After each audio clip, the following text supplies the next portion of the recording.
True Crime Society podcast contains adult themes and violence and is not intended for all audiences. Listener discretion is advised. And if you'd like to skip the intro or move to any specific part of the podcast, please refer to the timestamps listed in the episode description. Thank you.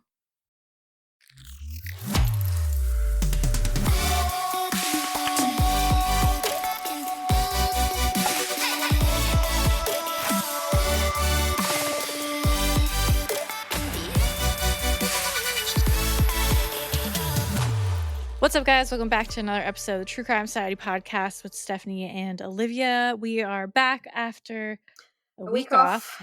It is March 13th, 2025. We missed my birthday, so if you didn't wish me a happy birthday, it's too late now. No, I'm just kidding. Still accepting happy birthdays.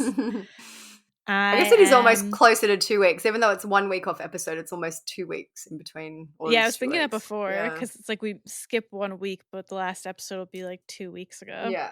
We did have a nice message. I logged onto Spotify this morning. There was a message from Gwendolyn. She said, "It's been 1 week without you on Spotify. I miss you all so much." Girl, join Patreon.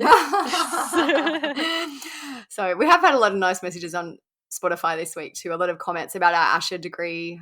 A lot of comments about our Aisha degree episode.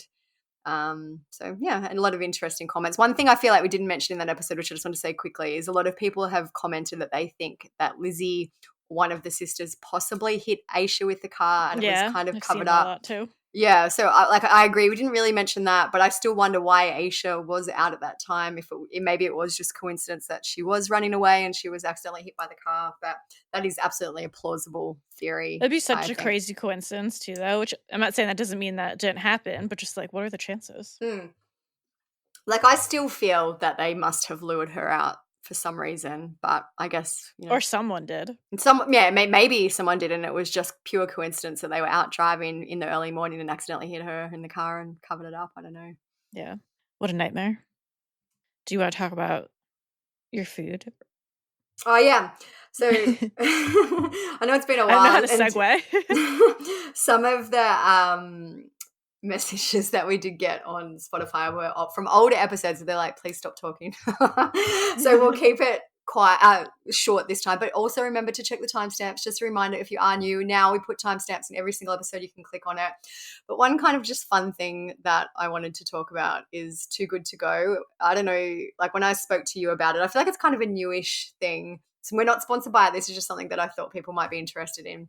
Is that it's basically like a waste minimization thing where you go on to an app and food companies, generally like sometimes supermarkets, bakeries, all that, they list a Too Good To Go bag. It's a mystery bag of stuff that you pick up at a certain time. It's like way cheaper than you would usually pay. You don't know what you get in, but it's basically stuff that they would generally throw out that they don't sell at the end of the day.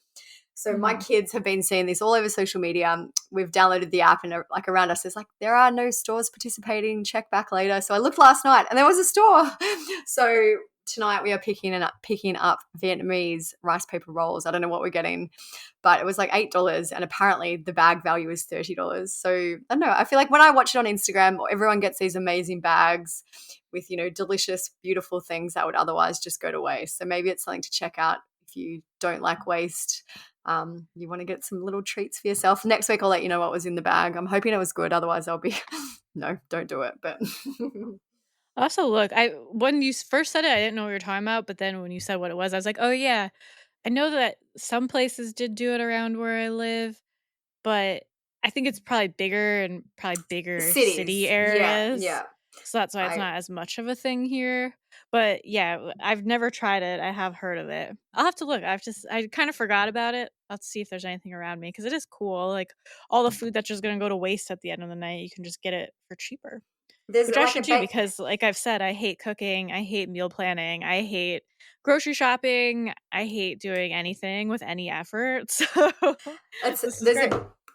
I won't name it because I have seen that they do have one store now on Too Good To Go here, but there's a kind of chain bakery store here where they're in every shopping center. But every single time if I go to the shops at like 7 p.m., they're just throwing garbage bags and garbage bags of bread away. So, if, I understand they can't give stuff away for free because otherwise every night people would just show up expecting, whatever for free. But by this way, at least they can get some money for it and it's just not going in the bin. Well, you ever see, like, the dumpster diving videos of people who Yeah. go to, like, the malls, even, like, Bath& and Body Works, stuff like that? They throw out so much shit, even when I used to work at, like, Justice Unlimited too. If anything was damaged or slightly damaged at all, where it was still fine, you just throw it out. Like, it seems kind of ridiculous, but I've seen videos where they'll get tons of unopened, seemingly brand new, like, Bath& and Body Works stuff. It gets a little sketchy with perishable items, but if it's, Mm. like, candles or I don't know. When I was in high school, I used to work at a donut shop. It was like such a fun job, and they were really good because whatever was left at the end of the day, we could take home whatever we wanted for free. So if I worked on a school night, I would then take all the donuts to school the next morning. I was popular for a minute because they'd be like, "Here me with my massive bag of donuts," and everyone would be so excited. Yeah. Okay, so we said we'll keep the chat short, so we'll stop there. One big update is that they found the body of missing man Tyler Goodrich. We talked about him. We covered the case in January 2024. So by that stage, he'd been missing for a few months. It was kind of It's been a year since mysterious. then. Yeah. So it was kind of like a little bit more mysterious because there was this like blurry, not clear CCTV of him running away. It looked like he had his cell phone in his hand because there was like a light. But basically, he had a fight with his husband, and the husband ended up calling 911, and then Tyler fled the house and was never seen again. Yeah. So on Saturday, March 8th, 2025, a call was made to authorities regarding a body, and Chief Deputy Ben Houchin with the Lancaster County Sheriff's Office said the body was discovered Saturday in a wooded area near Highway 77 and Pioneers Boulevard. He said, "We 100% know the body has been there for over a year. It appears through my experience in investigations."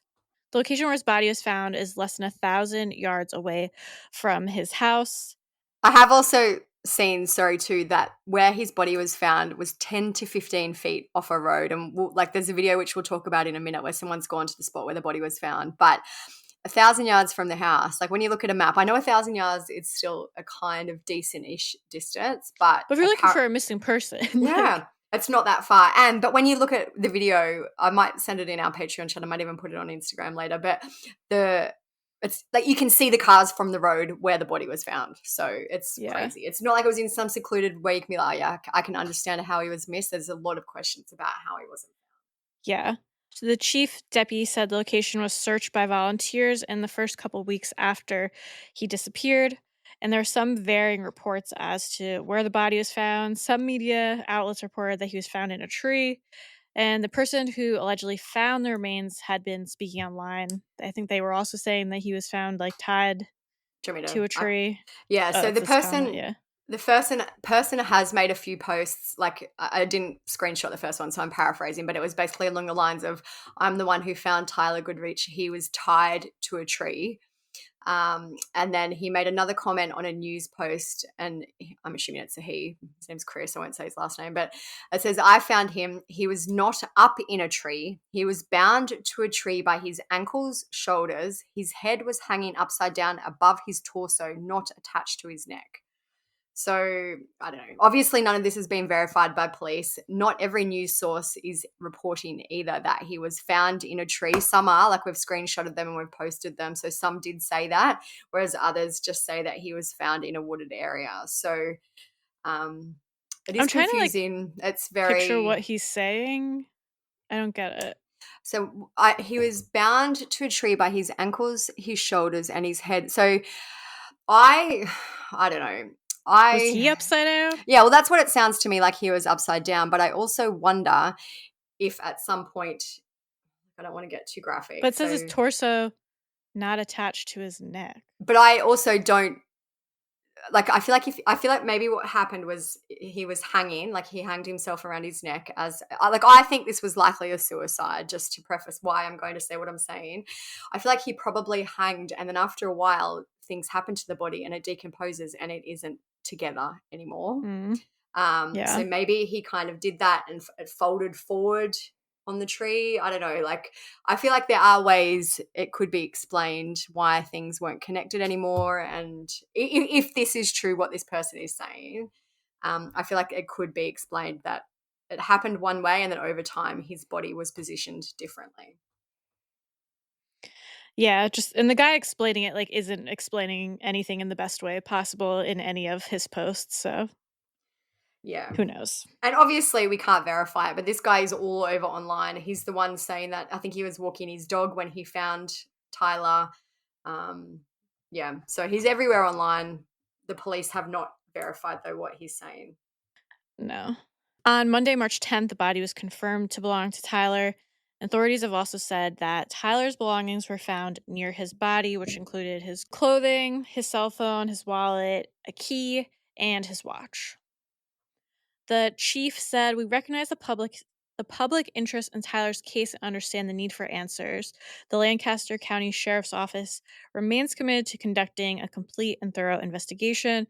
We appreciate the public's patience as our team completes their work." As of the time recording, Tyler's autopsy results have not been released. If they are, by the time this comes out, I'll try to put in like a clip or something, but I feel like it might take a little bit. Yeah, I feel like they probably will be waiting for toxicology just to see if there was anything else going on. Like his autopsy was Monday, it's now Thursday there. I was hoping they might be some more information, but there hasn't been anything released yet. There's been a lot of discussion online, like, how did he get in the tree? If what this person is saying, this sounds kind of suspicious. I do think this will probably end up being a suicide, um, based on, he had an incident with the husband. He was probably distraught and he went somewhere not too far from his house and took his own life. But I just can't believe that it took them this long to find him based on what we've seen. Yeah, and like I don't know, I get that the foliage could have been different, but you'd think if you're searching for a missing person, you put in like a little more effort. Like Yeah. it's not heavily brush, heavily wooded. There's definitely some trees. It looks like pine trees kind of, but it wasn't like this dense brush that no one No. could get through. Like when you say wooded area where someone's found, I kind of imagine, that you'd need like an axe or something to break through because it was so thick, but it's not like that. Like it's No, literally, this was like you you could could just easily go for walk a through. walk through there. Yeah. The Just guy was going to, walking his dog. yeah. Just going to the video I sent you. So yeah, so again, like, so you can just see the road, the person walks in, there's like clearings, and this person focuses on this specific tree, which is like kind of close to some other trees, but there's many, many gaps. Like it's just, I wouldn't even say heavily wooded area. It's just kind of an area with some trees. With So trees. yeah, and in the video you can see the cars driving by. So I like, people are like, how was he missed? I guess maybe they didn't look up. Maybe, That's what I I mean. don't Like, know. did they not look up? Was there like just one branch perfectly blocking him? I don't know. He also went missing in November, which is winter-ish time. So, like, for me, I would think that there probably wouldn't have been a whole lot of leaves on the trees, which makes it even more crazy to think, why wasn't he seen or found? People are like speculating that someone put him there after, or I guess another Doubt theory is it. that maybe he was alive for a little bit longer, and then he And went came back and did it back. after. I don't know. I guess maybe. I just feel like it probably was an error and they somehow missed him, didn't look up high enough. Maybe. Yeah. Yeah. Maybe he climbs up like super high. Yeah, he could have. I And don't know. That's I the don't only know. thing I could think of. It is it like, I'm not surprised with the outcome. I thought it would probably end up being something like this. I am surprised of where he was found though and how long it took to find him. Yeah.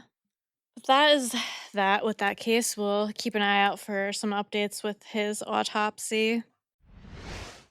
So before we finish up with the episode, we're going to hear a word from today's sponsor, Nutrafol. Your hair is so much more than what you see when you look in the mirror. It can be affected by so many things: stress, nutrition, hormones, lifestyle. I know sometimes my hair feels like dull and lifeless. It feels thin.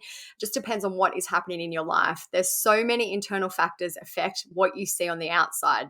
With Nutrafol's science-backed whole body approach, you can nourish growth from within and achieve your best hair yet. So Nutrafol is the #1 dermatologist recommended hair growth supplement brand, trusted by over 1.5 million people. See thicker, stronger, faster growing hair with less shedding in just 3 to 6 months with Nutrafol. As we mentioned, everyone's root causes of hair thinning are different, so a one-size-fits-all approach to hair growth just doesn't cut it. Nutrafol has multiple formulas that are tailored to give your hair what it needs to grow throughout different stages, such as postpartum and menopause, as well as for different lifestyles, such as plant-based diets. Physician formulated with 100% drug free ingredients, Nutrafol supplements support visibly thicker, stronger hair from within by targeting root causes of thinning, including stress, hormones, aging, nutrition, lifestyle, and metabolism as they evolve throughout a woman's life. Building a hair growth routine is simple. Purchase online, no prescription required.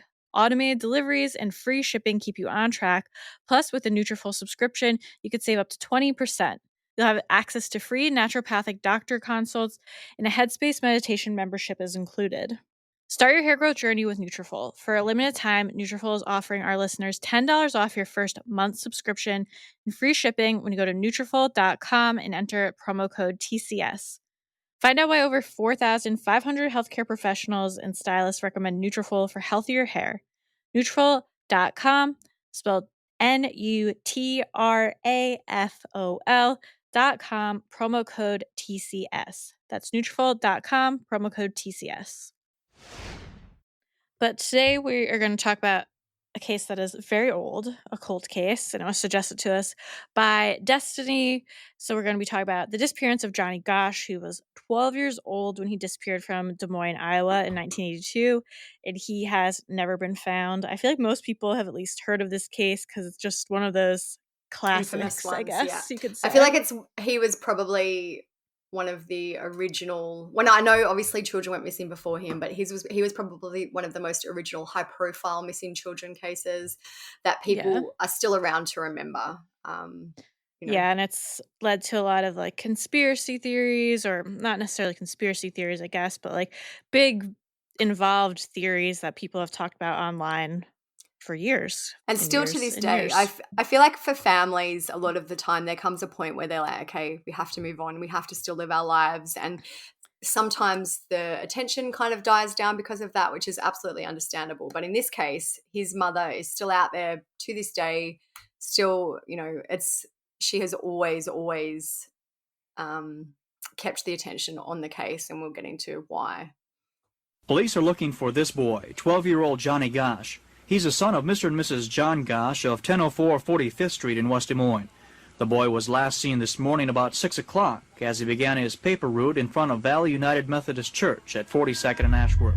That was September 5th, 1982. 40 years later, Johnny Gosch is still missing. The case remains unsolved. At first, West Des Moines police treated the disappearance as an abduction and launched a big search that included several law enforcement agencies. By the end of the first day, police said they no longer believed that it was an abduction, and they started to treat the case as a missing person or runaway incident. 3 days after Johnny's disappearance, reality set in for his parents, John and Noreen Gosch. Yet, as they told KCCI 40 years ago, they were still hopeful their son would be found alive. Day one was shocked that this kind of atrocity could happen. It just doesn't seem like it could happen in your neighborhood 2 blocks from your house. The second day, you realize it really is happening. And finally, by today, it's just gripping every single minute of the day, worrying about his safety, whether he's warm, whether he's had food. All of these things that when days go by, you just wonder if he's even going to come back. So, John David Gosch was born on November 12th, 1969, to his parents, John and Noreen Gosch. It's crazy because, like, that's around like when my dad was born. So, to think about like how old he would have been now. Noreen had been married once before, but her first husband passed away from cancer in 1965. I believe that Noreen had 2 other children, a son and a daughter. The details on this aren't really available publicly, so we're just kind of going off comments here and there. So it seems like by the time Johnny was born, the other 2 children were either like teens or adults. So the Des Moines Register refers to them as the 3 Gosch children. So we don't know if they were possibly adopted by John Gosch after their father passed away from cancer, but that's how they're referred to. I feel like that must be the case because there was only a 4-year period when Noreen's first husband died and then Johnny was born. So I feel like it must have been an adoption type situation. Hmm. So Johnny and his parents were living in West Des Moines in September 1982. He was said to be well liked by his classmates, and he played football and enjoyed karate. At the time of his disappearance, he was a student in 7th grade at Indian Hills Junior High. There was an incident where Johnny took on some bullies. This was reported by CNN, where there was 4 local boys who'd be mean to smaller children and would like steal their lunch money. And one day Johnny saw this happening and he knocked down the bullies and helped the smaller children get home. So that was nice of him. That just seems so like old movies, like bullying kids and stealing their lunch money. Johnny had recently picked up a paper route where he would drop off papers around the neighborhood. His father would generally help Johnny with the route. According to the Des Moines Register, Johnny was a reliable and prompt paperboy. He had won an airplane ride over Des Moines in a sales contest, and he would ask his older sister to drive him to the mall occasionally, and he would use his paper route money to buy model rocket supplies. And he would often buy Noreen a single rose with his money. So he took his job very seriously. There was one incident that happened around September 3rd, 1982, and it was reported in the media after Johnny disappeared. So the family went to Valley High School to watch their older son's football game, and Johnny went to get some popcorn and he didn't return right away. So his father went looking for him and found him under the bleachers talking to a police officer. Noreen asked Johnny about the situation, and he told her that the officer was very nice. But Noreen thought that was pretty strange that a police officer had called her son to go under the bleachers for a discussion. So she apparently asked, "Why did you go?" And Johnny said, "He was a policeman. Don't you have to do what he says?" When they were leaving the game, Johnny pointed out the police officer to Noreen. John and Noreen had told Johnny that he was not to do his paper route alone, but despite this, on Sunday, September 5th, 1982, Johnny left his home before dawn to start his route. He took the family dog, which was a miniature dachshund named Gretchen, with him. The last time Johnny was seen by multiple people was around that time. He was seen at the paper drop picking up his newspapers. Some witnesses said they saw Johnny speaking to a man that morning. A paperboy named Mike said that he saw Johnny talking to a stocky man in a blue two-toned car near the paper drop. A witness named John Rossi said that he saw the man in the blue car talking to Johnny and thought something was strange. Johnny told the witnesses, "Why is there so many Johns? His dad is John, he's John, this guy's John." Yeah, told the witness, John. Yeah. Johnny told the witness, John, that the man was asking for directions, and Johnny asked John for help. Sorry, there's a lot of Johns in this story. It was a popular name back then. At the moment, we're talking about the witness, John, not the dad, John. John. Yeah, not the dad, John. So John has said that he did see the license plate of the vehicle, but he was unable to recall it. He would later say, "I keep hoping I'll wake up in the middle of the night and see the number on the license plate as distinctly as night and day, but that hasn't happened." That would drive me crazy if I was like, no, like I saw the plate, but I can't remember it. I don't know if you're the same, but like sometimes if I see something that I think is a little bit dodgy, I try and like memorize the number plate. I'm like, okay, this is just in case I need to remember. And I forget it within 20 minutes, or I'll try to like take a picture, but I do try to be like, the plate started with like K and W or something. Yeah. After speaking to the man, Johnny walked a block north, which was where his route started, and another paperboy noticed that another man was following Johnny. A neighbor heard a car door slam and saw a silver Ford Fairmont speed away from the area where Johnny's paper wagon would be found. So on that day, dawn was around 6:16 a.m., so we can assume that Johnny probably left around 6 a.m. to get started, and by 7:45, customers began to call the Gosch home complaining that their papers had not been delivered. Which seems crazy to me, but I guess like they're waiting for their papers. Yeah, in my old neighborhood, I feel like newspapers aren't so much of a thing anymore, but when we used to live there, every Sunday a kid would come around with like a wagon and blow a whistle, so you'd know that the papers would be there if you wanted to go out and buy it. So, yeah, I understand because people have a routine, so their routine would be they get the paper so they're like waiting 6:30 or 7, and they wait and they're like, "Where's my paper? I can't start my day without the paper." Yeah, because at first I was like, how rude, like relax, he's a child. But I guess it's just kind of like a different time, different routine. Like that's back then, normal then. no internet, probably what not else much. Did they have to do? Yeah, like this is how they would get the news. To know what was going on, they would read the paper. Yeah. So John, the father, left the home and went to search for his son. He found Johnny's red wagon full of newspapers just a few blocks from their home. Johnny's parents immediately contacted the West Des Moines Police Department and reported that their son was missing. The missing person policy at the time meant that Johnny could not be reported until 72 hours had passed, which like it seems so crazy. I'm sure Especially for that a like child.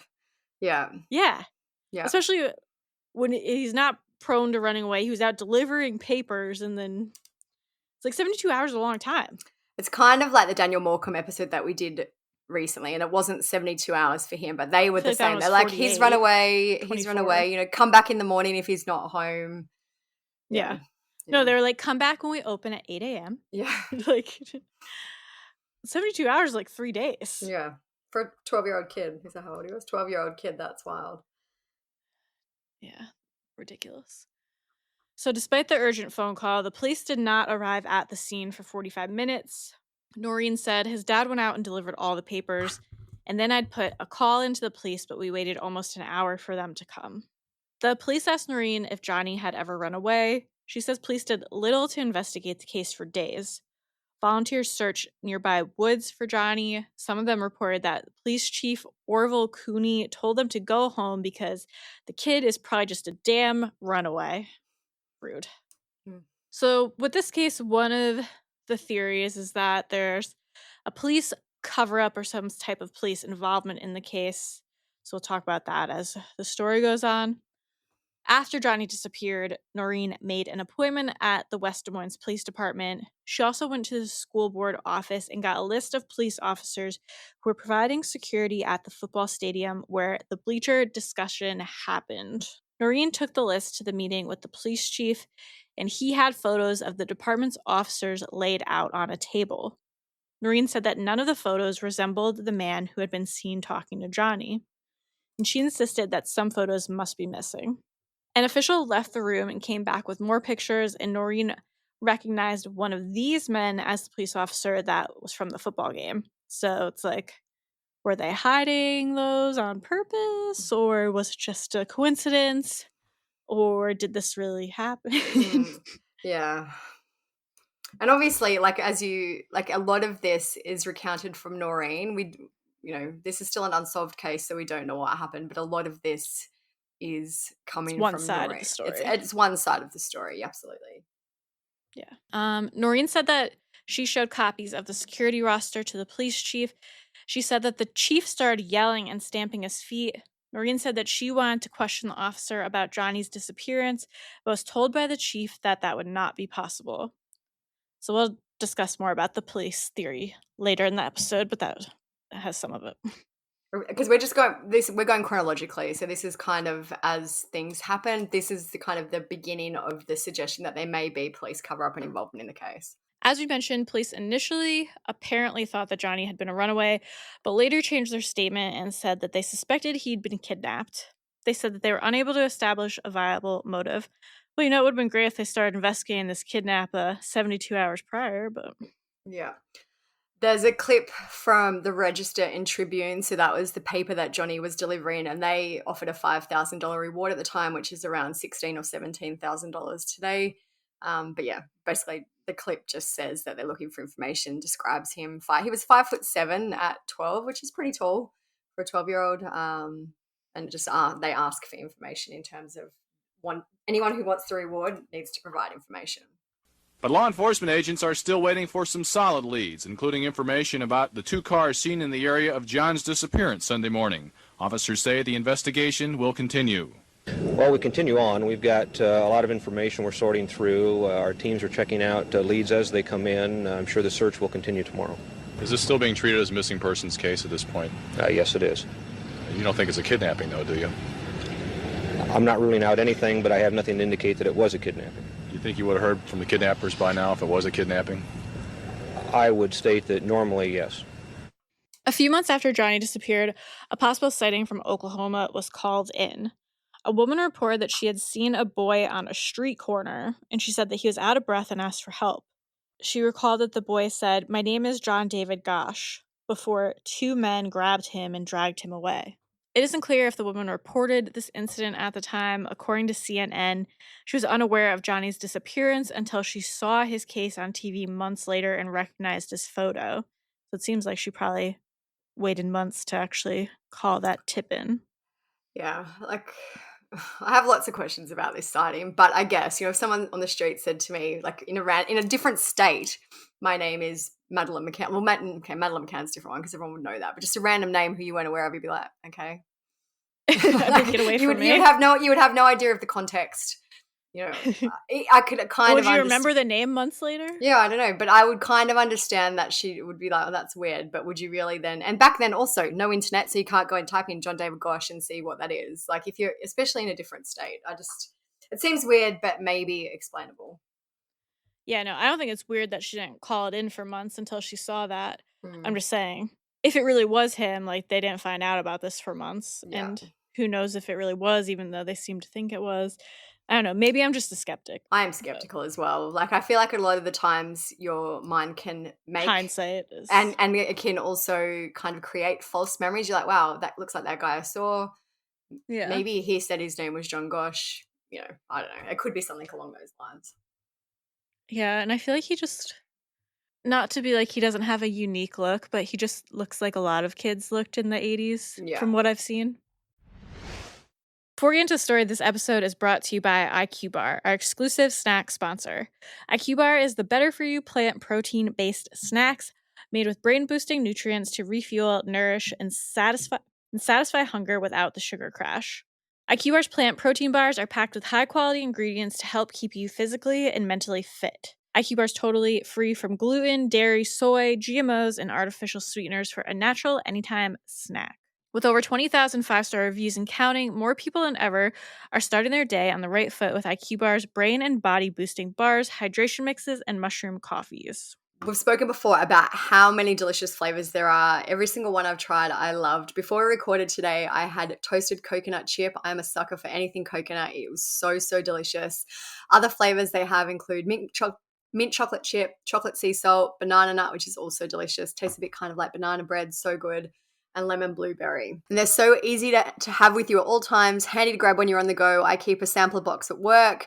You can chuck one in your car, keep it in your handbag. If you don't have time for breakfast or you just need a snack to get you through, these are so, so good and delicious, tasty, amazing. I absolutely love them. And right now, IQ Bar is offering our special podcast listeners 20% off all IQ Bar products, plus get free shipping. To get your 20% off, text CRIME to 64,000. Text CRIME to 64,000. That's CRIME to 64,000. Message and data rates may apply. See terms for details. According to a story from the Associated Press, the woman got in touch with a private investigator working for the Gosches.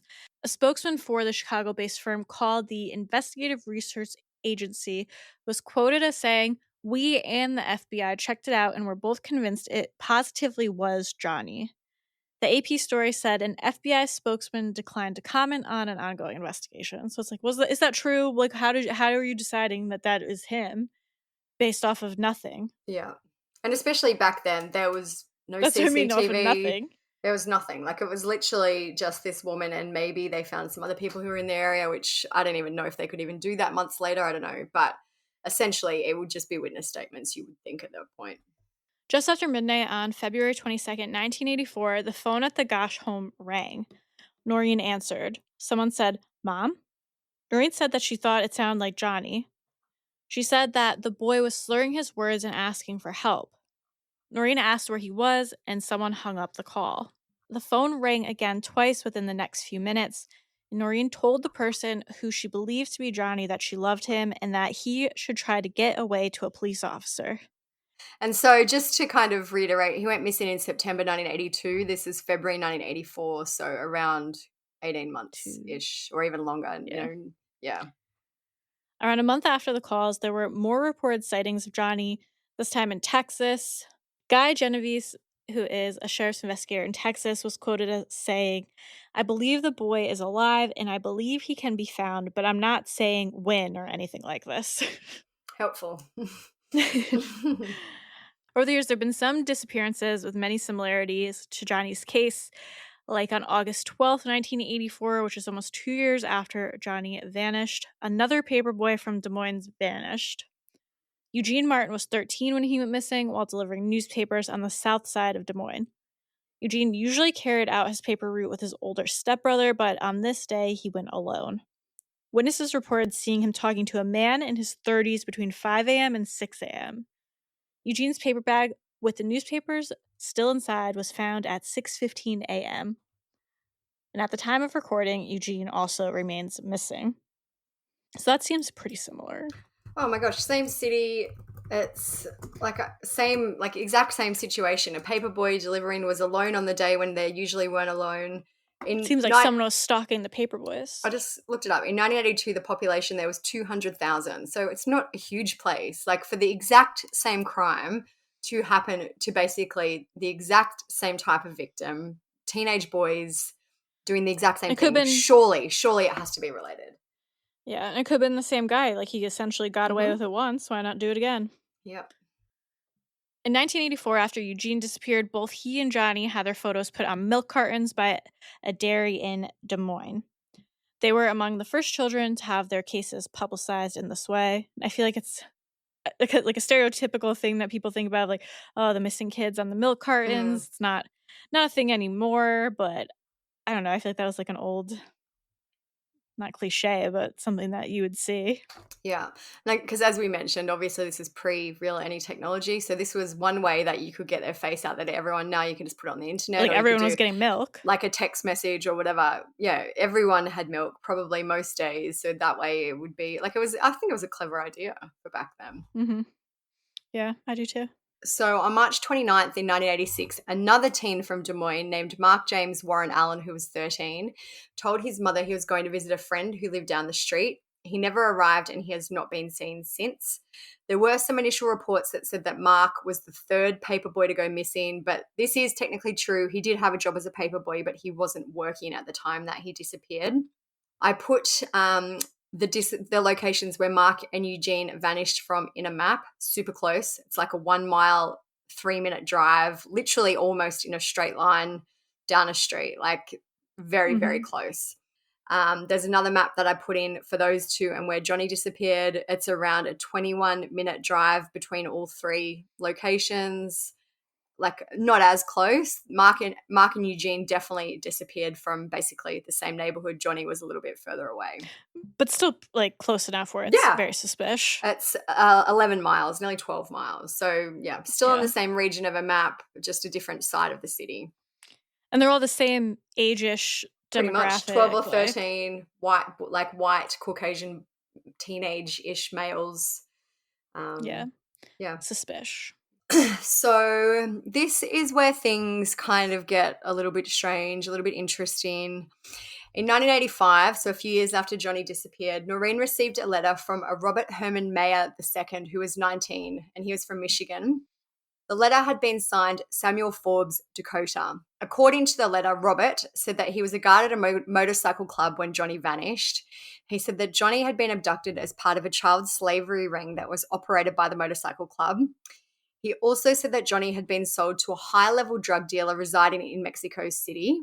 Robert requested $11,000, which is around $32,000 today, from the Gosches, and Noreen and John sent him the money. He then requested another $100,000, which is around $285,000 today, and promised to get Johnny back to them. Robert ended up being arrested by the FBI, and he was charged with fraud by wire. After the arrest, Noreen criticized the FBI and said that after this, no one would be willing to negotiate any ransom with them if they did actually have Johnny, because, you know, this was kind of set the precedent that you'd be arrested and nothing would happen. But as we know from today, missing person cases come with a lot of scammers and spammers and people trying to exploit the family. Like, I'm guessing back then maybe it wasn't as well known of, or maybe this was kind of like a new thing. Maybe he was one of the first, but he really could have just been one of the first scammers. Even we have had messages on our Facebook, True Crime Society Facebook page, from people who think, like, if we post about a missing person, the scammers think that we are the family. Like, obviously they they're from a country It that happened with doesn't David understand Gibson Nigeria. Smith, Yeah, that's remember? what I mean. Where they're like, "Can you send us iTunes vouchers?" And we will like whatever. And We'll let when you talk to iTunes was a David. thing, yeah, we will let you speak to him. So we've even had that, and we have nothing to do. We just post the missing person. So back then, it would have been less widely known that this was actually a thing, and this was the type of scam that was happening in those days. Yeah. So in 1991, Noreen got a phone call from a PI in Nebraska. The man worked with a lawyer whose client was in prison for child molestation. The inmate said that he had taken part in Johnny's kidnapping. So the investigator offered to meet with Noreen and share tapes of information that he had with her. And when he went to her home, he played tape recordings of a man named Paul Bonacci. Paul had a horrible childhood. He had endured sexual and other abuse. And as he was growing up, Paul became entangled with a man named Emilio, who produced child sexual assault material. So I know it is kind of confusing here. There are a lot of people involved, but basically Paul Bonacci plays a big part in what Noreen is saying probably happened to Johnny. Yeah. Paul said that in 1982, he went on a road trip with Emilio and another man named Mike. He said they stayed at a hotel on the west side of Des Moines. So this is around the time that Johnny vanished. Paul said that during this trip, this was when Johnny was abducted. He said he wasn't sure how Johnny was chosen, but, quote, a lot of it had to do with the fact of the way that he looked. Because of the color of his hair and eyes and everything, it could make them more money, I guess. So once they abducted Johnny, Paul realized what was going on and that he'd been kind of tricked and dragged into taking part in a kidnapping, and he tried to leave. He then said, Emilio took me for a little drive, stuck a gun in my head on a dirt road and told me either I did this or he was going to blow my brains out right there and then. So Paul is kind of indicating that he was groomed by Emilio. He didn't realize what he was going to take part in. He was a vulnerable person because of the horrific things that had happened to him. So he was quite trusting and dependent on Emilio, but he didn't realize what was actually going to happen. Mm-hmm. So this info about the alleged kidnapping of Johnny is from CNN. It says, so Paul agreed to help with the kidnapping. Back at the hotel, the conspirators rehearsed the plan, which involved 3 vehicles and about half a dozen people. They arranged chairs to serve as model for the seats in the kidnapped car, and they practiced where they would sit. Paul and Mike would sit in the back. The driver would pull up to Johnny, ask him a question, and then drive around the block. Then Paul would get out and ask Johnny a question, and he was small and non-threatening. As he later said, children are sometimes frightened by strange adults, but when kids your own age are talking to you, you normally aren't frightened by them. Paul said that he was there to lure him or get close enough to the car where they could get him in. Paul said they carried out the plan to kidnap Johnny the next day. They knocked him out by putting a chloroform-soaked rag over his face. They then drove to Sioux City. There's a court transcript from Paul, and it says, that night, at first, Emilio and this couple of other guys went to the town to drink, and they left me, Mike, and Johnny in a room that had no windows in it, that they had locked from the outside of the room. They locked all 3 of us in this room. And that night when they got back, they ordered me and Mike to do some sexual things with Johnny, and they filmed it so they could sell the film or whatever they were going to do with it. He went on to say, and then a couple of months later, I got a chance to take a trip out to Colorado, and that's where I've seen Johnny the second time. And at that point, he was staying with a guy that I only knew as the Colonel. And it was kind of a ranch house, but it was had a raised floor, and underneath there was a space that had been dug out. And that's where they kept some of the kids and stuff when they caused trouble or were bad. So after the PI told Noreen all about this, Noreen would eventually go to Nebraska to meet with Paul. This is part of a conversation that they had. Noreen said to him, just tell me what happened, please. And Paul said, I feel so bad about it because of what they made me do. Noreen asked Paul, did you ever see any marks or anything on Johnny's body? And Paul said, when we got him in there, he had a birthmark on his chest or something on his chest. It looked like South America. Noreen has said that Paul was right about that because he also knew about a scar on Johnny's tongue, which happened once when Johnny bit his tongue during a fall. And he also apparently knew about a burn mark on his leg near his ankle from a time where he touched the tailpipe of his older brother's motorcycle. So they seem like quite specific things that apparently Paul knew about, according to Noreen, which is interesting. According to CNN, though, Paul was never questioned by Des Moines police despite these alleged confessions, which is wild if that is true. Yeah. In 1993, Noreen and John divorced. Both would eventually remarry. There was another very strange incident in this case that happened in March 1997. I don't think I can think of any other missing child case that has had this much apparent drama or Drama. things happen ongoing, but still for there to still be no resolution. So this incident happened in March 1997. So we're now around 15 years after Johnny vanished. So by this point, he would have been late 20s. As we mentioned, Noreen had divorced. She'd moved into her own apartment. She was asleep in her bed when someone knocked on her door at 2:30 a.m. She got up and looked in the peephole and she saw two men standing in the hallway. She said that she thought one looked like Johnny. Apparently, this person said, "It's me, Mum, it's Johnny." She said, "I had no warning. He just showed up." Noreen has said that he opened up his shirt to show a birthmark on his chest. Before we continue on with the show, this episode of True Crime Society is brought to you by Graza. It's our new favorite olive oil. It's fresh, it's never blended, and it comes from a single type of olive straight out of Jaén in Spain, where over half the world's olive oil is produced. So why should you choose Graza? It comes, as we mentioned, it's single origin goodness. Only one olive from one region, there's no mysterious blends, and that means a traceable, fresher product without mixing in any lower grade or unknown oils. The super fun squeeze and spray bottles, we love them. You guys have messaged us too saying you love them. There's no more messy tins or drippy spouts. You just aim, squeeze, and go. And there's 3 types of Graza for any task. Frizzle is their newest with a higher 490 degrees Fahrenheit smoke point, perfect for frying, crisping, or grilling. Sizzle at 410 degrees Fahrenheit, an everyday cooking oil for roasting, marinating, and sauteing. And drizzle is a bold, punchy finishing oil that you can sprinkle on salads, dip bread in, or even top off ice cream. I've been trying to get more into cooking, testing the waters, and it's hard when you're just starting out. There's a lot going on at once, and that's why I really love the Graza, the squeeze bottles. You don't think it makes that much of a difference until you're trying to manage like all these different pots and things and chopping all at the same time. You're going to get out, a bottle of olive oil and pour it into a measuring cup, and you have to take the top off. It's such a drama, but the squeeze bottles, it's just like squeeze, and that's it. So you'll get 10% off your first order on Graza's site, and I personally suggest grabbing the trio. That's all 3 squeezy bottles, the sizzle, frizzle, and drizzle, so you're all set for every style of cooking. So head to graza.co and use TCS to get 10% off the trio, which includes sizzle, frizzle, and drizzle, and get to cooking your next chef quality meal. She went on to say, "We talked about an hour or an hour and a half. He was with another man, but I have no idea who that person was. Johnny would look over to the other person for approval to speak. He didn't say where he is living or where he was going." Noreen would later speak to the media about this apparent encounter. She said the night he came here, he was wearing jeans and a shirt and had a coat on because it was March. It was cold and his hair was long, it was shoulder length, and it was straight, and it was dyed black.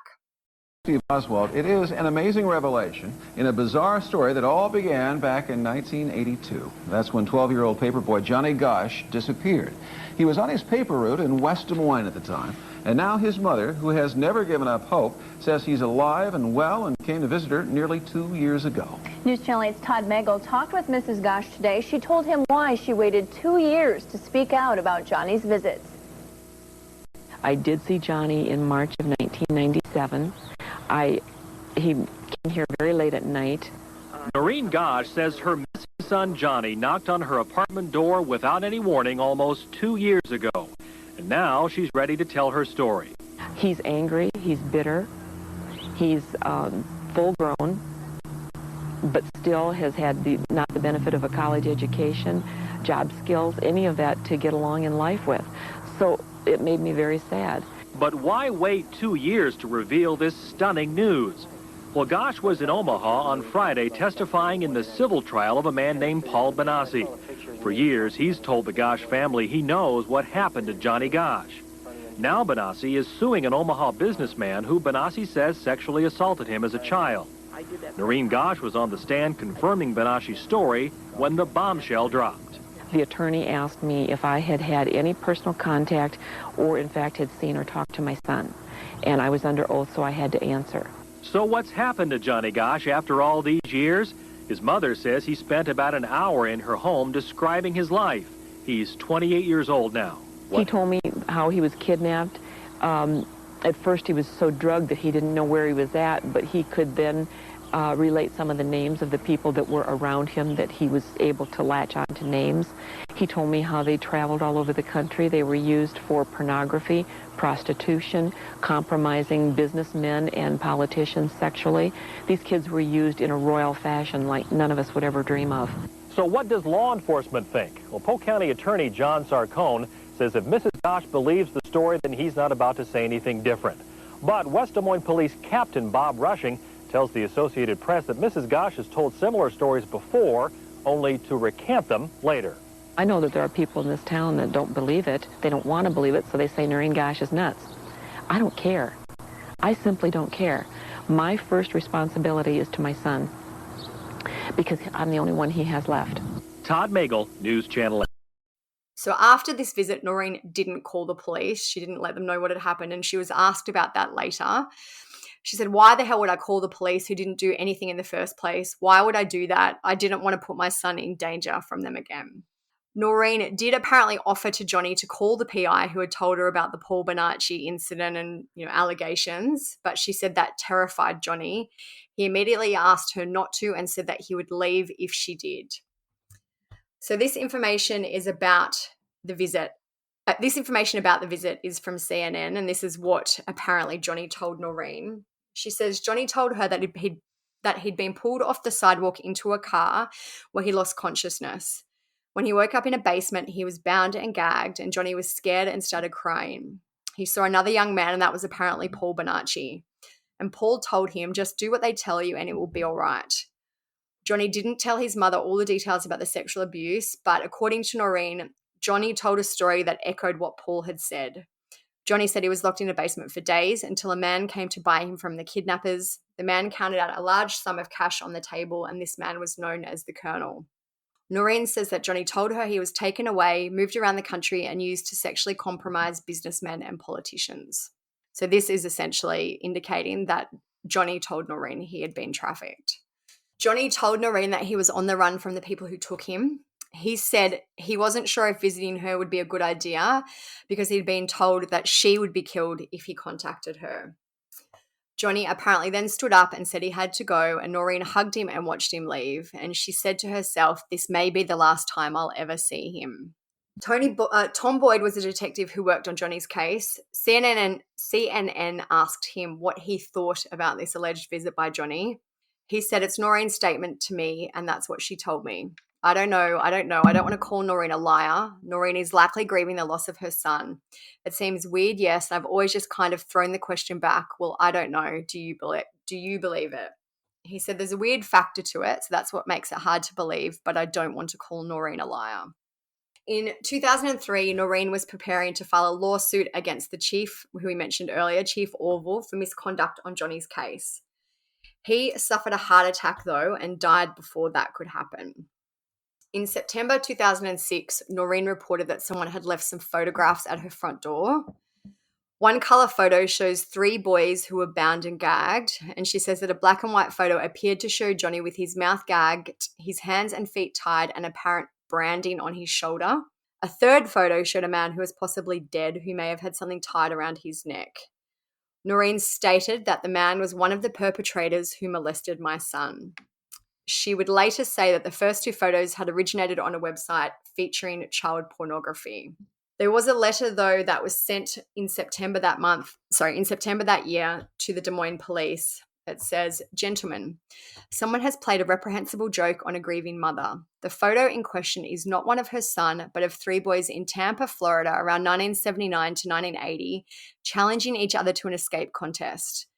There was an investigation concerning that photo made by the Hillsborough County Sheriff's Office. No charges were filed and no wrongdoing was established. The lead detective on this case was named Zalva. This allegation should be easy enough to check out. So they did contact Nelson Zalva, who worked for the Sheriff's Office in the 1970s, and he confirmed that the details in the letter were true. He also said that he investigated the black and white letter in 1978 or 1979, which was before Johnny vanished. He said, I interviewed the kids and they said there was no coercion or touching. I could never prove a crime. I know it's like messy and hard to understand, but I feel like all of these visits and photos are things that Noreen has put as her case to why Johnny is alive. But there's a detective saying this actually happened before Johnny went missing. So this cannot be related to the case. Yeah. So, as we mentioned, Noreen is still alive. She's still speaking about this case quite often. In 2023, she spoke to CNN regarding her thoughts about the police involved with Johnny's case. She said, the police chief was corrupt. I know a lot more about him. As we mentioned, the chief was Orville Cooney. He has a bit of a background himself. When he was 17, he was among 5 youths who were accused of severely beating another teenage boy.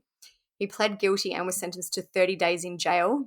He later joined the Marines and worked as an upholsterer before becoming a police officer, and he was appointed to be the chief of the West Des Moines PD in 1976. This information about his time as the chief is from CNN.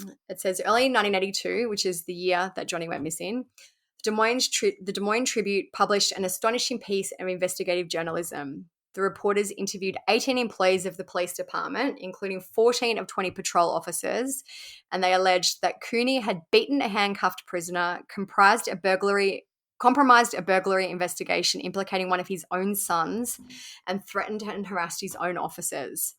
They say they've smelled alcohol on his breath when he was on the street at night checking up on them, and they've seen beer cans in the police vehicles that he uses. They also said the department had no black employees, and they cited 3 people who heard Cooney say he would never hire a black or a woman as an officer. The sources also accused Cooney of repeatedly using the N-word. It says the city opened its own investigation, which spared Cooney and found wrongdoing by the whistleblowers. So essentially the people who ratted on Cooney were found guilty. Of course. 2 officers were fired for misdeeds committed months earlier, and several others were reprimanded. A Tribune editorial complained that city officials have launched an investigation, might have a whitewashing mind from the beginning. So Orville Cooney kept his job, and as we mentioned, he was still chief when Johnny Gosch disappeared. The police department declined still to this day to release its full investigative file on Johnny because they've said it's still an active investigation involving state and federal authorities. They've also declined to make any current investigators available for interviews to the police. This was as of 2023. To the media as of 2023. They did release a statement at the time. It says, we understand how deeply this case has affected the family, the community, law enforcement officials, and the nation. This case will remain open, and we won't stop investigating until we have closure and answers as to what happened to Johnny Gosch. So Paul Bonacci is still speaking about the case as of 2023. He said that the last he knew, Johnny was alive and had a family of his own. He said that he had seen Johnny at least 15 to 20 times over the years, and the last time he saw Johnny was in 2018. He said that Johnny was in hiding and was afraid to come out and tell his story. Paul said he'd be killed. That's what he'd be afraid of. He would be silenced. So a crazy, crazy case. So many players, so many different theories, so many kind of conspiracy theories. Still in the media, like there was an article from 2 days ago, mama of Paperboy who vanished 4 decades ago, believe he's alive and that he visited her. So still to this day, so many articles from 2024 about him being on the milk carton. It is one that is still out there, a lot of online discussion because of what Noreen is saying about Paul Bonacci, about Johnny visiting her. It seems wild. It seems unbelievable. I did know about this case, but after kind of delving into it, I really don't know what to think. I don't know. I feel like, do you want to say like we think or like? Well, yeah. So I feel like some of the theories put out by Noreen are so outlandish and so wild that you think surely they can't be true. But then when you look at the fact that there were 3 kids who disappeared from the same area within a short time frame, maybe there was some type of weird trafficking situation going on. Maybe, I don't know. Like, I know we've always joked and we're like, human trafficking isn't really a thing, and I know it is, but it's not for most of the cases that people suspect or attribute it to. But maybe there was some type of ring going on. I usually I have kind of a sense of what happened. I do feel like Noreen, as the police officer mentioned, is a grieving mother. Maybe not all of this is true, but maybe some of it is. I feel bad saying like I don't believe any of it's true. For a long time I did think, not saying that like I think the whole thing can't be true. Could he have been abducted and, like, kept alive for a long time? Yeah.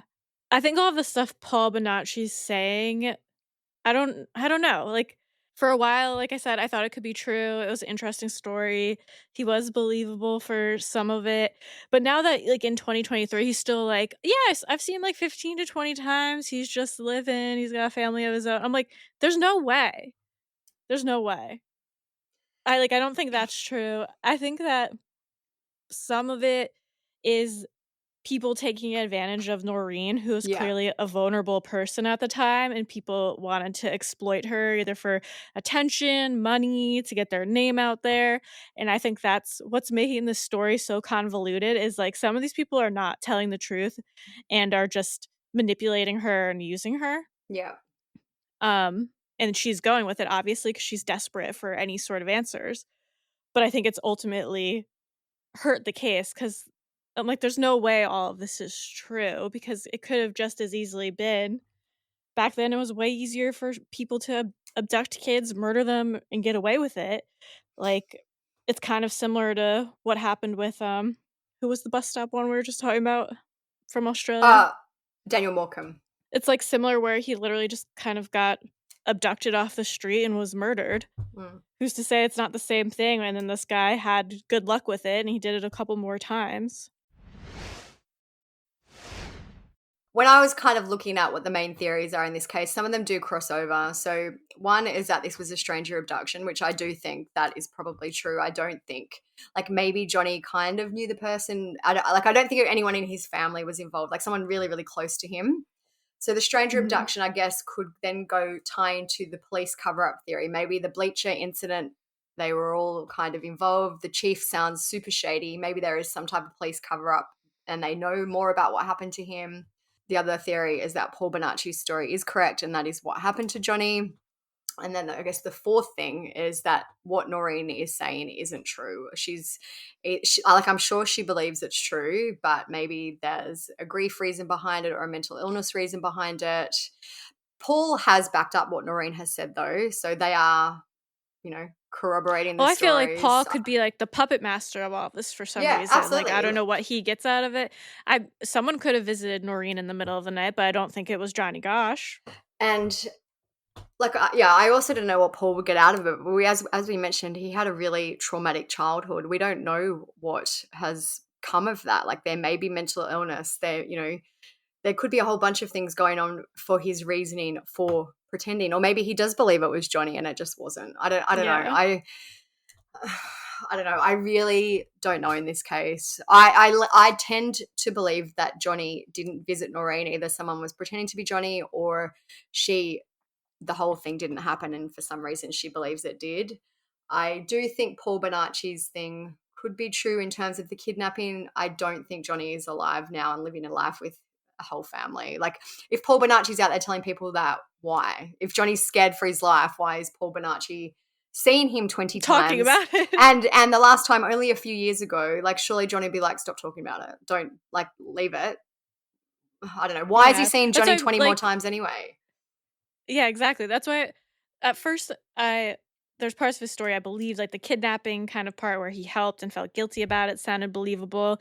But then the story just kind of grew and grew and grew and became more unbelievable. Yeah. Where maybe parts of it were true and I don't really know what to think, honestly. And I hate being like, oh, I don't believe this guy who's potentially a victim, but the skeptic in me is like, I don't know, the story something just doesn't seem right.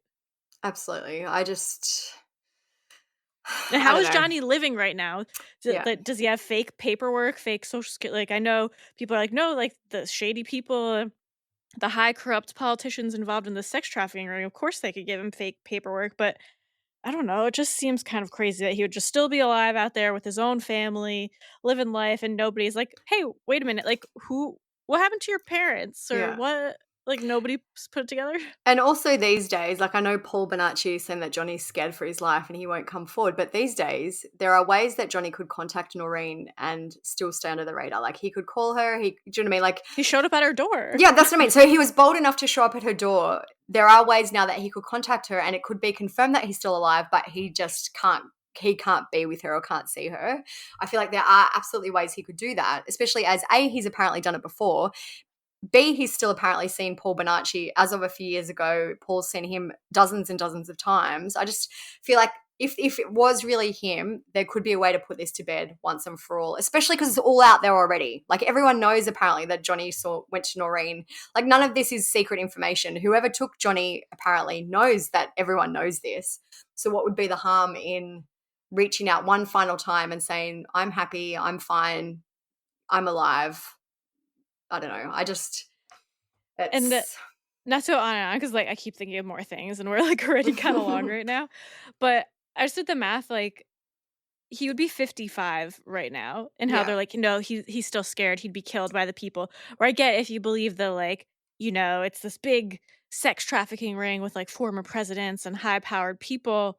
Where like I guess if it's like an ongoing thing, they could be keeping an eye on him. But it's like if he's 55 at this point, wouldn't the adult men involved in this probably be dead? Yeah, you would think so. And like I understand, like if this does all turn out to be true and Johnny does have a family, he probably doesn't want to put his family at risk. I understand all that. I just feel like there's a Seems lot very far fetched.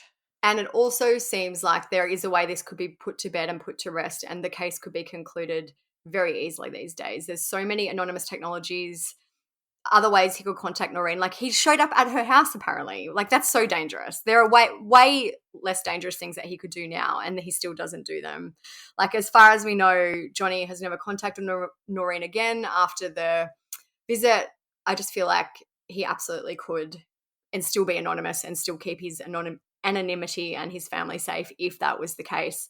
I just feel like it's perpetuating the hope. Noreen is still perpetuating the hope that he is alive, but it could be easily proven if he is, and it hasn't been. So Yeah, it's just I unfortunately think a lot of this is fake attention seeking yeah, from like bad people, and I think it's really like convoluted the case and what could have actually happened, and now it seems like such a mess. Like, who even knows what the truth is? Who knows if they'll ever find out at this point?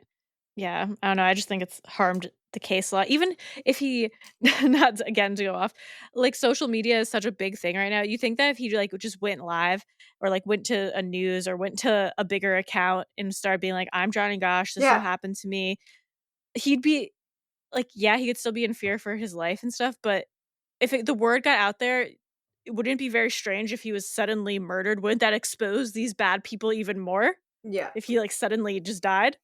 And I feel like too, the FBI are involved. They've said this is still a federal investigation. Maybe he's in some type of witness protection, and maybe that's why he can't come Yeah. forward. I don't know, but I just feel like there has to be a way that he could come forward, still remain anonymous, but for everyone just to be like, okay, this is it. Yep, he's alive. This is actually really what happened, and now he just wants to live his life and move on.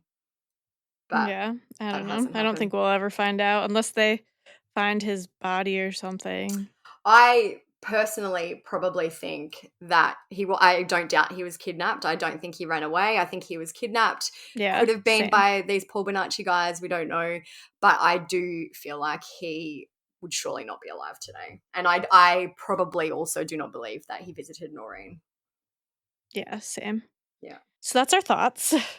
I feel like there's going to be a lot of people very passionate about this case. And I know we're gonna get yelled at. well, anyway, like I'm happy to have a discussion. If you have a really strong reason as to why you think either way, definitely let us know. Instagram And I'm not like messages. totally against it. No. I just don't even know what to think. And it just Yeah.